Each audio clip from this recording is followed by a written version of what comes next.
वेदों में भी है लिखा गंगा का गुणगान, कट जाते हैं पाप सब कर्म गंगा स्नान। गंगा गरिमा हिंद की देवों का वरदान, होता है जीवन सफल कर इसका जलपान। विष्णुपदी भागीरथी माँ गंगा का नाम, इसके घाटों पर बसे सारे पावन धाम। नमस्कार दोस्तों, यह कविता मैंने गंगा माँ के लिए कही है। आशा करती हूँ आपको पसंद आएगी। जय माता दी दोस्तों, आप सब ठीक ही होंगे। डिवाइन इंडिया चैनल में आपका स्वागत करती हूँ। माता रानी आप सबकी रक्षा करें। दोस्तों कमेंट बॉक्स में जय माता दी लिखना ना भूलिएगा। वीडियो आपको पसंद आती है तो लाइक करें, चैनल को सब्सक्राइब करें ताकि मेरी वीडियो सबसे पहले आप तक पहुंच सके।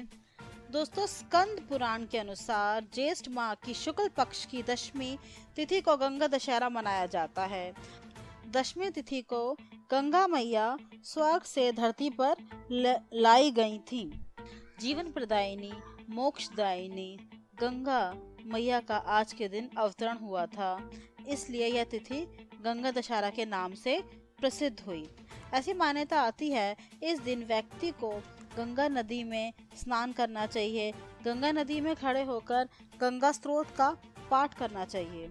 इस दिन स्नान करने व ध्यान करने से सभी पापों से मुक्ति मिलती है, मनुष्य को मोक्ष की प्राप्ति होती है। माँ गंगा को मोक्षदायिनी भी माना जाता है। यदि गंगा पर जाना संभव ना हो तो घर पर ही नहाने के पानी में गंगा जल मिलाकर स्नान करना चाहिए। दोस्तों गंगा दशहरा के दिन अपने पितरों का तर्पण करने से पितृदोष से मुक्ति मिलती है। इस दिन गंगा जी के घाटों पर पितरों का तर्पण करना चाहिए ताकि हमारे पितरों को मोक्ष प्राप्त हो सके। दोस्तों मैं आपको बताना चाहूंगी राजा भागीरथ का गंगा माँ से क्या संबंध था। दोस्तों ज्येष्ठ शुक्ल दशमी को राजा भागीरथ गंगा माँ को धरती पर लाए थे। इस दिन मोक्षदायिनी गंगा माँ धरती पर अवतरित हुई थी, इसलिए इस विशेष दिवस को गंगा दशहरा के रूप में मनाया जाता है। दोस्तों शास्त्रों में कहा गया है कि भगवान विष्णु के चरणों से निकली और भगवान शिव की जटाओं में लिपटी गंगा के जल में डुबकी लगाने से मनुष्य भगवान विष्णु और भगवान शिव का आशीर्वाद एक साथ प्राप्त कर लेता है। मान्यता ऐसी आती है कि राजा भागीरथ के पूर्वजों को शाप मिला हुआ था, जिस कारण उनको मोक्ष दिलाने के लिए भागीरथ जी ने घोर तपस्या की और गंगा माँ को धरती पर लाए। उनकी तपस्या से माता गंगा प्रसन्न हुई, उन्हें दर्शन दिए। तब राजा ने माँ गंगा से कहा कि आप मेरे साथ मृत्यु लोक में चलिए। इस पर माँ गंगा ने कहा कि जिस समय मैं पृथ्वी पर गिरूं उस समय मेरा वेग कोई संभालने वाला होना चाहिए। ऐसा ना होने पर मैं पृथ्वी को फोड़कर रसातल में चली जाऊंगी। ऐसा सुनकर भागीरथ ने भगवान शिव की एक पैर के एक अंगूठे पर खड़े होकर घोर तपस्या की। तब भगवान शिव भागीरथ की तपस्या से प्रसन्न होकर गंगा जी को अपनी जटाओं में रोकने के लिए तैयार हो जाते हैं। भगवान शिव गंगा माँ को अपनी जटाओं में रोककर एक जटा को पृथ्वी की ओर छोड़ देते हैं और गंगा माँ को भागीरथ के पीछे जाने का आदेश देते हैं। इस प्रकार गंगा के जल से भागीरथ अपने पूर्वजों को मुक्ति दिलाने में सफल हो जाते हैं। दोस्तों ऐसा कहते हैं पृथ्वी पर आने से पहले माँ गंगा ब्रह्मा जी के कमंडल में रहती थी। मान्यता ऐसी आती है कि इस दिन गंगा में स्नान कर मनुष्य के सब पाप धुल जाते हैं और मनुष्य को मोक्ष की प्राप्ति होती है। दोस्तों मैं बताना चाहूंगी गंगा दशहरा के दिन दान का क्या महत्व होता है। इस दिन दान का भी बहुत महत्व होता है। गंगा दशहरा पर शीतलता देने वाली चीजों का दान करें। हाथ का पंखा, मटका, सत्तू, आम और शीतल फलों का दान करें। अगर लॉकडाउन 4 और आगे नहीं बढ़ता है तो आप डिस्टेंसिंग का पालन करते हुए मंदिर जाएं और डिस्टेंसिंग का पालन करते हुए ही दान करें। कहते हैं गंगा दशहरा में आम के दान के बाद ही आम खाना चाहिए। गंगा दशहरा के दिन जिस भी वस्तु का दान करें उनकी संख्या 10 होनी चाहिए। जैसे कि 10 प्रकार के फलों का दान, 10 प्रकार की वस्तुओं का दान। मंदिरों में भगवान शिव का गंगा जल से अभिषेक करें। इस दिन आप सत्तू का भी दान कर सकते हैं क्योंकि सत्तू भी बहुत ठंडा ही पेय पदार्थ है। इस दिन 10 वस्तुओं से गंगा माँ की पूजा अर्चना की जाती है। अब मैं आपको बताऊंगी गंगा दशहरा की तिथि व मुहूर्त। दशमी तिथि प्रारंभ होगी 31 मई 2020 को शाम 5:36 पर और समाप्त होगी। दशमी तिथि 1 जून को दोपहर 2:57 पर। हस्त नक्षत्र प्रारंभ होगा 1 जून को 3:01 पर और हस्त नक्षत्र समाप्त होगा 2 जून को 1:18 पर सुबह। गंगा दशहरा की पूजन विधि। लॉकडाउन की स्थिति में आप बाहर तो जा नहीं पाएंगे, तो आप इसका पूजन घर में ही कर सकते हैं।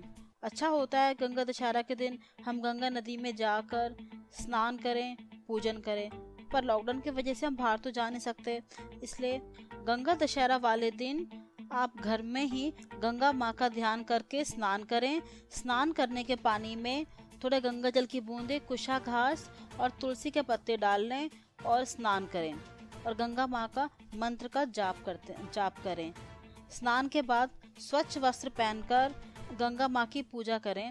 एक बड़ी परात में जल डालें, उसमें कुछ गंगा जल डालें और उसे ही गंगा माँ का भाव करके उसमें 10 दिए प्रज्वलित करें और 10 दीपक 10 प्रकार के नैवेद्य माता को अर्पित करें।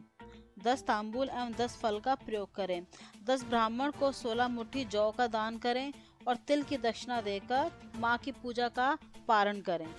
गंगा दशहरा पर स्नान के दौरान ओम नमो शिवाय नारायण दशाय मंत्र का जाप करना भी अति उत्तम होता है।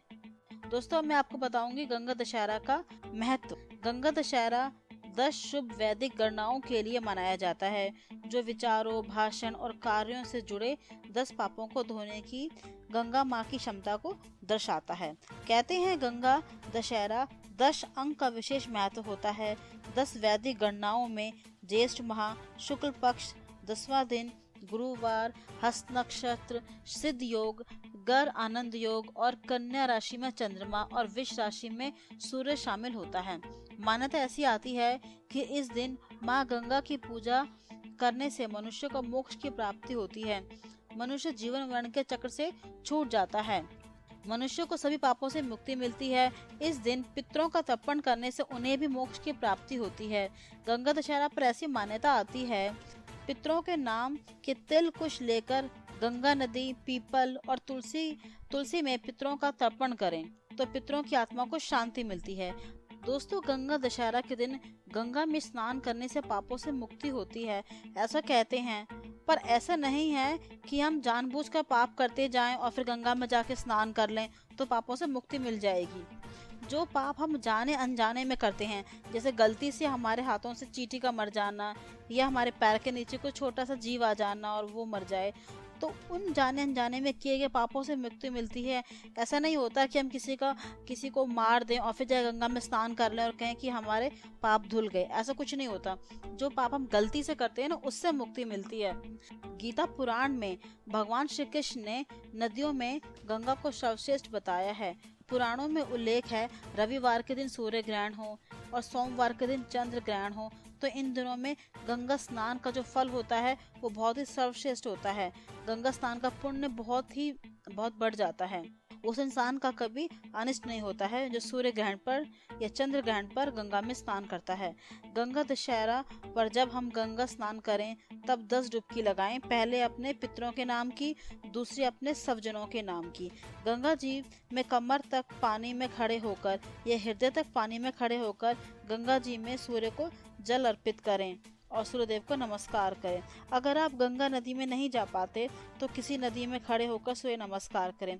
अगर आप घर में स्नान कर रहे हैं तो पानी में कुछ बूंदे गंगा जल की, तुलसी पत्ते और कुछ की घास डालकर 10 लोटा पानी सिर से डालते हुए स्नान करें और गंगा दशहरे वाले दिन 10 चुटकी काले तिल लेकर गंगा नदी में या किसी अन्य नदी में या पीपल के पेड़ के नीचे या घर पर तुलसी में 10 चुटकी तिलों का तर्पण करें। इससे पितृ को मोक्ष की प्राप्ति होगी, पितरों की आत्मा को शांति मिलती है।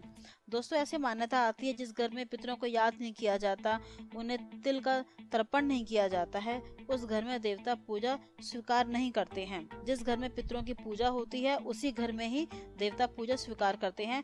यह थी मोक्षदायिनी गंगा माँ के बारे में जानकारी। आशा करती हूँ कि मेरे द्वारा दी गई जानकारी आपको पसंद आएगी।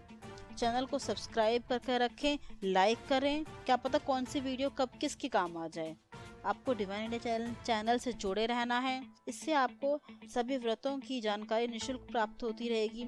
अपना व अपने परिवार का ध्यान रखें, खुश रहें, ऐसी कामना करती हूँ। जय माता दी, जय भोलेनाथ।